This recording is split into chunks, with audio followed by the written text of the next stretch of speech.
ಜೈ ಜವಾನ್ ಜೈ ಕಿಸಾನ್ ಕೊನೆಯ ಕಾರ್ತಿಕ ದೀಪೋತ್ಸವ ಸಂದರ್ಭವಾಗಿ ನಾವು ಇವತ್ತು ಬಂದಿರೋದೇ ಮಹದೇಶ್ವರ ಸ್ವಾಮಿ ದೇವಸ್ಥಾನ. ಈ ದೇವಸ್ಥಾನ ಎಲ್ಲಪ್ಪ ಇರೋದು ಅಂದರೆ ಆನೇಕಲ್ ತಾಲೂಕು ಯಡವನಹಳ್ಳಿ ಹತ್ತಿಬೆಲ್ಲಿ ಸಮೀಪದಲ್ಲಿರುವ ಮಹದೇಶ್ವರ ದೇವಸ್ಥಾನಕ್ಕೆ ನಾವು ಇಲ್ಲಿ ಬಂದಿರೋದು. ಕೊನೆಯ ಕಾರ್ತಿಕ ಸೋಮವಾರ ಇರುವುದರಿಂದ ಇಲ್ಲಿ ಚೆನ್ನಾಗಿ ಅರೇಂಜ್ಮೆಂಟ್ಸು ಎಲ್ಲ ಸಿದ್ಧತೆಯನ್ನು ಮಾಡಿದ್ದಾರೆ. ಆ ಮಹದೇಶ್ವರ ಸ್ವಾಮಿ ಅನುಗ್ರಹ ಕೃಪೆ ನಿಮ್ಮೆಲ್ಲರ ಮೇಲೆ ಇದ್ದು ಆ ದೇವರ ಎಲ್ಲರನ್ನು ಚೆನ್ನಾಗಿಟ್ಟಿರಲಿ ಅಂತ ಕೇಳ್ಕೊಳ್ತಾ ಇದ್ದೀನಿ.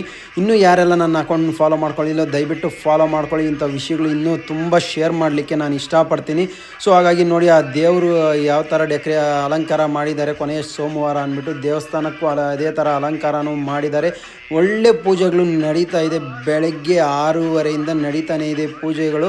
ನೋಡ್ತಾ ಇರ್ಬೋದು ನೀವು ಯಾವ ಥರ ಜನಸಾಗರ ತುಂಬಿ ತುಳುಕ್ತಾ ಇದೆ. ಅದು ಸಾಕಾಗದಿರ ಸ್ಪೆಷಲ್ ಪೂಜೆ ಹೋಮ ಎಲ್ಲ ಏರ್ಪಡಿಸಲಾಗಿದೆ. ಕೊನೆಯ ಕಾರ್ತಿಕ ಸೋಮವಾರ ಅಂದ್ಬಿಟ್ಟು ನೋಡಿ ಆ ಸ್ವಾಮಿಗೆ ಯಾವ ಥರ ಅಲಂಕಾರ ಮಾಡಿ ದೀಪೋತ್ಸವಕ್ಕೆ ಯಾವ ಥರ ಎಲ್ಲ ರೆಡಿ ಮಾಡ್ಕೊಂಡಿದ್ದಾರೆ.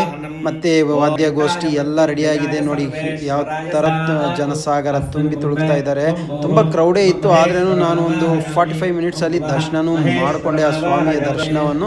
ಸೊ ಹಾಗಾಗಿ ನಾವು ಬಂದಿದ್ದೇ ಇವತ್ತು ಆ ಕೊನೆಯ ಕಾರ್ತಿಕ ಸೋಮವಾರ ಸ್ವಾಮಿ ದರ್ಶನ ಪಡೆಯೋಣ ಅಂದ್ಬಿಟ್ಟು. ಅಂತೂ ಇಂತೂ ಆ ಸ್ವಾಮಿ ದರ್ಶನ ಕೊಟ್ಟೇ ಬಿಟ್ರು ಇನ್ನು ಎಲ್ಲರಿಗೂ. ನೋಡ್ತಾ ಇರ್ಬೋದು ಯಾವ ಥರ ಇಲ್ಲಿ ದೀಪೋತ್ಸವ ನಡೀತಾ ಇದೆ. ಇಲ್ಲಿ ನೋಡ್ತಾ ಇರ್ಬೋದು ಜನ ಯಾವ ಥರ ಬರ್ತಾ ಇದ್ದಾರೆ, ಹೋಗೋರು ಹೋಗ್ತಾ ಇದ್ದಾರೆ.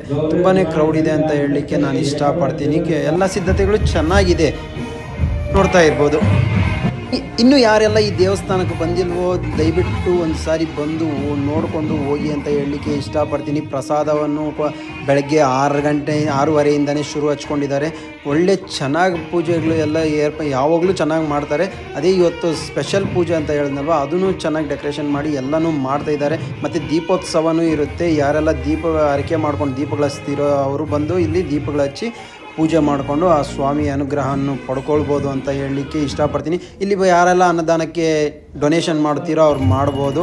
ಮತ್ತು ನೋಡಿ ಇಲ್ಲಿ ದೀಪಗಳು ಹಚ್ಚಬೇಕು, ಹೊರಗಡೆ ಬಂದು ದೀಪ ಹಚ್ಚಿ ಅಂತ ಹೇಳ್ಬಿಟ್ಟು ಬೋರ್ಡು ಹಾಕಿದ್ದಾರೆ. ಹೊರಗಡೆ ಸ್ಪೆಷಲ್ಲಾಗಿ ಜಾಗನೂ ಮಾಡಿಟ್ಟಿದ್ದಾರೆ ದೀಪಗಳು ಹಚ್ಚೋಕ್ಕೆ. ನೋಡ್ತಾ ಇರ್ಬೋದು ಯಾವ ಥರ ಮಾಡಿಟ್ಟಿದ್ದಾರೆ ಅಂದ್ಬಿಟ್ಟು ಇಲ್ಲಿ.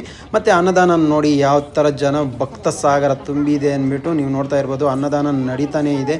ಖುಷಿ ಆಗ್ತಾ ಇದೆ ನನಗಂತೂ ಇಲ್ಲಿ ದೇವಸ್ಥಾನಕ್ಕೆ ಇವತ್ತು ಬಂದಿದ್ದಕ್ಕೆ. ನಾನು ನಿಮಗೆ ಶೇರ್ ಮಾಡಿ ಅಂತ ಯಾಕೆ ಕೇಳ್ಕೊಳ್ತೀನಿ ಅಂದರೆ ತುಂಬ ಜನಕ್ಕೆ ಈ ದೇವಸ್ಥಾನ ಎಲ್ಲಿದೆ ಅಂತ ಗೊತ್ತಿಲ್ಲ. ಆದ್ರೂ ಶೇರ್ ಮಾಡಿ ಅವರು ಬಂದು ಆ ದೇವರ ಆಶೀರ್ವಾದ ಪಡ್ಕೊಳ್ಳಿ.